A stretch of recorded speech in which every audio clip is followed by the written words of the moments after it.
കാലങ്ങളായി കേരളത്തിലെ ജനങ്ങൾക്കിടയിൽ വ്യാപകമായി കേൾക്കുന്ന ഒന്നാണ് കേന്ദ്രം കേരളത്തിന് ഒന്നും നൽകുന്നില്ല എന്ന്.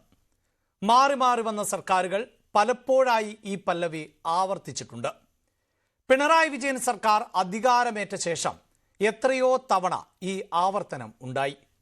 എന്നാൽ മുഖ്യമന്ത്രിയും പ്രതിപക്ഷ നേതാക്കളുമെല്ലാം വ്യാജ പ്രചരണമാണ് നടത്തുന്നത് എന്നാണ് BJP പറയുന്നത്. പാവപ്പെട്ടവർക്ക് വേണ്ടിയുള്ള കേന്ദ്ര പദ്ധതികൾ രാഷ്ട്രീയ വൈരാഗ്യം വെച്ച് കേരളത്തിൽ നടപ്പിലാക്കുന്നില്ല എന്നാണ് BJPയുടെ വാദം. ലക്ഷക്കണക്കിന് ഗുണഭോക്താക്കളുടെ അവസരം സംസ്ഥാന സർക്കാർ ഇല്ലാതാക്കുന്നതായും BJP സംസ്ഥാന കോർ കമ്മിറ്റി യോഗ തീരുമാനങ്ങൾ വിശദീകരിച്ചുകൊണ്ട് സംസ്ഥാന ജനറൽ സെക്രട്ടറി P. സുധീർ പറഞ്ഞു. കേന്ദ്ര പദ്ധതികളുടെ പ്രചാരണത്തിനും നിർവഹണത്തിനുമായി വലിയ പദ്ധതികൾ ആണ് BJP നടത്താൻ ഒരുങ്ങുന്നത്.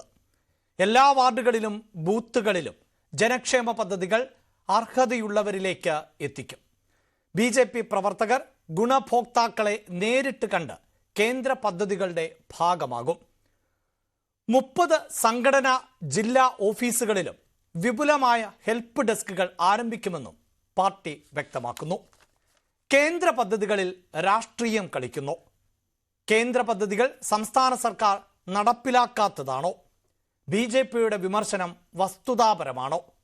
ജനക്ഷേമ പദ്ധതികൾ പാർട്ടിക്ക് ഏറ്റെടുക്കാൻ സാധിക്കുമോ?